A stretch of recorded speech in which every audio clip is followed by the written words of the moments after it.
विद्या की देवी माँ सरस्वती को नमन करते हुए आप मेरे युवा साथियों, सम्मानित मंच और मैं आप सभी का नेहरू युवा केंद्र की तरफ से आयोजित देशभक्ति एवं राष्ट्र निर्माण के ऊपर जो आज जिला स्तरीय प्रतियोगिता का आयोजन किया जा रहा है, मैं मेरी तरफ से आप सभी का हार्दिक अभिनंदन करता हूँ।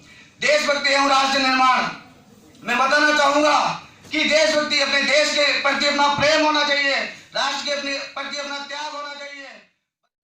तो मैं मानना चाहूंगा कि वो सच्चे मायने में वो देशभक्ति है और उसी देशभक्ति के तहत हम सभी युवाओं को अपने जीवन में उतारना चाहिए। स्वामी विवेकानंद जी ने 39 वर्ष के अंदर पूरे भारत देश ही नहीं अपितु विदेशों के अंदर भी देश गांव घूमकर युवाओं को आगे आने के लिए प्रेरित किया था। और प्राचीन काल से आज भी अगर कोई युवा अपना आदर्श मानता है तो वो स्वामी विवेकानंद जी को मानता है और उनके बताए हुए मार्ग पे चलने की इच्छा रखता है। उन्होंने कहा था, उठो जागो और लक्ष्य प्राप्ति तक मत रुको। तो मैं कहना चाहूंगा कि उनके जीवन को अपने जीवन के अंदर लाना होगा और इस भारत देश के अंदर इस राष्ट्र के निर्माण में अपना पूरा योगदान देना होगा। राष्ट्र का निर्माण, राष्ट्र क्या होता है? एक पूरे भारत देश से राष्ट्र बनता है, उसके बाद राज्य बनते हैं, संभाग बनते हैं, जिले बनते हैं, ब्लॉक बनते हैं, पंचायत बनती है और फिर गांव बनता है और गांव के अंदर बसता है तो एक परिवार बसता है और वो परिवार ईमानदारी के साथ इस राष्ट्र के निर्माण में अपना योगदान देगा तो स्वतः ही इस भारत देश के अंदर जो राष्ट्र के निर्माण की जो गति होगी वो पंचायत, ब्लॉक और जिला संभाग और राष्ट्र के निर्माण में पूरी भागीदारी निभानी होगी। साथियों, मैं बताना चाहूंगा अनेक लोग जो इस देश के लिए शहीद हुए थे, शहीद राजगुरु भगत सिंह, चंद्रशेखर, वीर सावरकर, ऐसे लोग जिन्होंने अपने देश के लिए अपनी आजादी दे दी। उन्होंने कहा था कि सरफरोशी की तमन्ना देखना, सरफरोशी की तमन्ना है देखना है जोर कितना बाजुए कातिल में है। उनके सपनों को जो भारत था, उन्होंने कहा था कि हम चले जाएंगे लेकिन ये देश आजाद होना चाहिए और उसी के तहत आज युवा जो लोग हैं उनको भी अपना आदर्श मानते हैं। नेता सुभाष चंद्र बोस, ऐसे कई लोग भी थे जिन्होंने अपनी बड़ी जवानी के दिनों के अंदर इस देश के लिए अपना बलिदान दे दिया था, इस देशभक्ति के लिए। साथियों, मैं बताना चाहूंगा यही ख्वाहिश है मेरी वतन हर जन्म हिंदुस्तान देना, यही ख्वाहिश है मेरी भगवान हर जन्म हिंदुस्तान वतन देना, हर जन्म हिंदुस्तान वतन देना।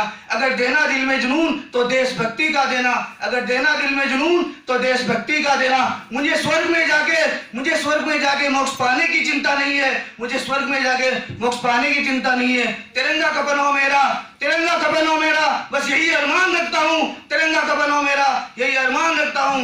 साथियों, मैं बताना चाहूंगा राष्ट्र का निर्माण स्वामी हमारे देश के माननीय नरेंद्र जी मोदी ने 21 अक्टूबर 2015 को एक भारत श्रेष्ठ भारत के तहत राष्ट्रीय एकता दिवस के ऊपर इसका शुभारंभ किया था। इनका एक मोटो था कि युवा वर्ग आ गया है इस देश के अंदर, सबसे ज्यादा अगर कोई रहता है तो 65% लोग युवा रहते हैं। 125 करोड़ देशवासियों के अंदर युवा लोग अगर आगे आएंगे। उन्होंने कहा था कि युवा एक राज्य से दूसरे राज्य के अंदर जाए, वहां की गतिविधियों को जाने, वहां के लोगों को जाने, वहां के आचार विचार पद्धति को जाने, वहां के बिजनेस को जाने और आने वाले समय में युवा लोगों को इस देश के विकास के लिए छोटे छोटे लघु उद्योग खोल के एंटरप्रेन्योर बन के स्टार्टअप करके नए स्टार्टअप करके और इस देश को इतना मजबूत बनाए कि विदेशों के लोग इस भारत के अंदर जॉब करने आए, भारत के लोग वहां पे नहीं जाए।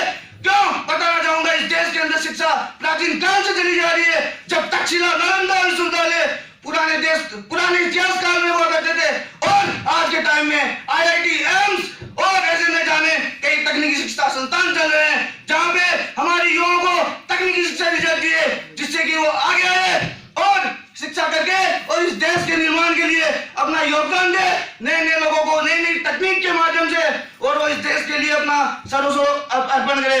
दोस्तों, नरेंद्र जी मोदी का एक सपना है, हमारे प्रधानमंत्री जी का, कि युवा लोग आगे नए एंटरप्रेन्योर्स बने और उसके बाद में जितना भी हो वो इस देश को, इस भारत को जो एक जीता जागता राष्ट्र पुरुष का उदाहरण है, इसको विश्व पटल के ऊपर लेके जाए। और मैं कहना चाहूंगा कि ये भारत देश आने वाले हमारे समय में विश्वगुरु ही नहीं विश्वकर्मा बन जाए, जिससे कि लोग यहाँ पे आए। और जो ये हमारी जो संस्कृति है ये प्राचीन काल से चली आ रही है। यूनान रोमा मिस्र मिट गए सभी, लेकिन मिटती नहीं है हमारी संस्कृति। ऐसी बात है हमारी संस्कृति में। और मैं बताना चाहूंगा कि साथ मेरी साधना का शेष रहना चाहिए, साथ मेरी साधना का शेष रहना चाहिए। मैं रहूं या नहीं रहूं, लेकिन ये भारत देश रहना